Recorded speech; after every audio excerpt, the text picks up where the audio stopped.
Hai guys, seru ya Piala Dunia kali ini. Mulai susah-susah gampang ditebak. Awal-awal pertandingan selalu ada gol. Tim-tim yang diunggulkan menang. Tapi kemudian mulai ada kejutan. Mulai ada pertandingan 0-0 sampai 3 kali. Tim Asia mulai menang. Pemain yang dianggap kurang bagus di kompetisi malah mainnya bagus. Pemain yang diharapkan karena bagus di kompetisi mainnya kurang bagus. Jadi ya gue udah bilang di DPI hajatan bola dunia juga bahwa yang namanya Piala Dunia itu punya aura yang berbeda dari para pemain yang tampil. Bahkan ada negara-negara yang pemainnya mungkin tidak dikenal, tapi ketika membela negaranya di Piala Dunia itu menjadi tim yang sangat kuat. Dan ini semua tidak lepas dari pengalaman, keinginan untuk menang, keinginan untuk tampil, dan menurut gua skill dan juga kemampuan udah sama-sama kita bisa ukur, bisa takar, tapi mentalitas serta keinginan bertarung untuk menang itu yang menurut gue juga akan sangat menentukan. Bagi tim yang udah ketahuan skill dan kemampuannya di bawah lawannya, faktor ini adalah faktor yang sangat penting sekali.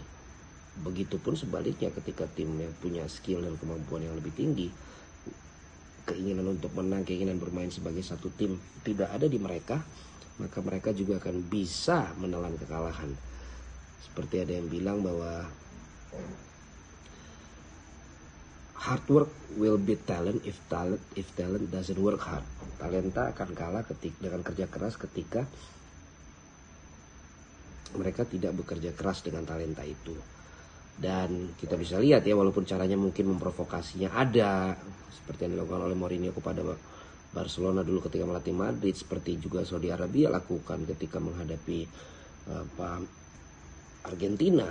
Ada yang pemain Arab yang dikatakan meneror Messi terus dengan kata-kata lu tidak akan menang, dan gue yakin Messi mau udah sering menghadapi itu. Tapi pendekatan itu dilakukan oleh tim Asia menurut gue juga satu hal yang jarang kita lihat, karena biasanya tentu pemain-pemain dan orang-orang yang di Asia ini adalah orang yang bermain bola dengan punya idola, punya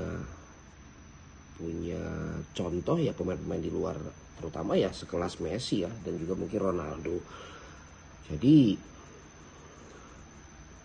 setelah itu kemudian selama saat itu dilakukan hanya di atas lapangan, menurut gue itu adalah salah satu cara, karena mungkin selama ini juga tim-tim Asia dengan skill dan kemampuan yang lebih di bawah lawan-lawan mereka dari Eropa dan Amerika Latin serta Afrika, ditambah juga terlalu respect, ya mungkin sulit ya.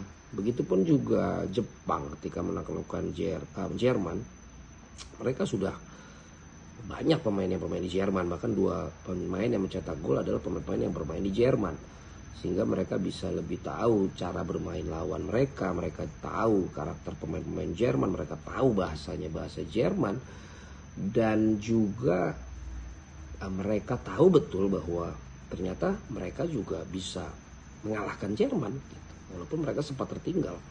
Ditambah lagi saat ini pemain-pemain mereka juga ada yang di Inggris, bukan hanya di Jerman tapi juga di negara-negara lain. Jadi ketika mereka bermain sebagai sebuah unit tim dengan mindset bahwa mereka bisa menangkan pertandingan, dengan mindset bahwa mereka tidak hanya datang sebagai tim dari Asia yang selalu ada di babak penyisihan, itu yang membuat mereka, gue rasa, paling tidak punya peluang yang cukup besar dengan mengalahkan Jerman. Masih ada memang Spanyol ya, masih ada Spanyol dan Costa Rica, tapi kalau minimal dia mengalahkan Costa Rica saja maka mereka sudah mendapatkan 6 poin.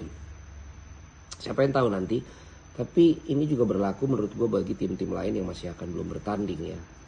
Costa Rica kemarin jelas sekali ketika akhirnya gol tercipta di menit ke-10, mereka langsung drop, mereka langsung turun. Gue inget banget Swiss ketika menghadapi Brazil di 4 tahun yang lalu ya.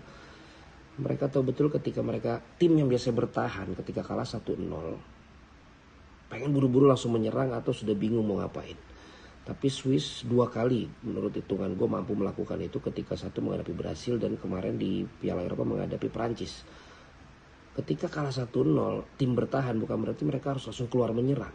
Tapi mereka tetap dengan kekuatan pertahanan mereka, tetap sabar, menunggu akhirnya peluang serangan balik mereka bisa menghasilkan gol. Tactical dan strategi itu pasti mereka sudah miliki dengan skill para pemainnya. Tapi mentalitas untuk tidak berantakan ketika tim bertahan sudah kebobolan, ini yang juga perlu.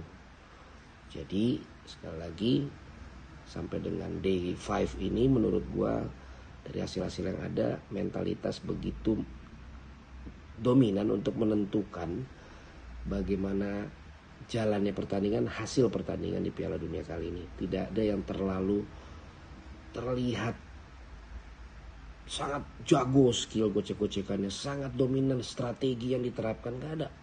Yang gue lihat masih adalah bagaimana kekuatan dari mental untuk bermain di Piala Dunia ini yang sangat tinggi.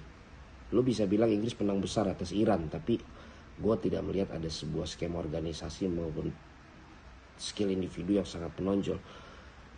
Spanyol 7 juga. Kalau kita lihat Spanyol, ya Spanyol yang memang oper-operan terus seperti itu. Dan kita tahu bagaimana Spanyol juga bisa frustrasi ketika lawan mereka tahu cara menghadapi operan-operan itu.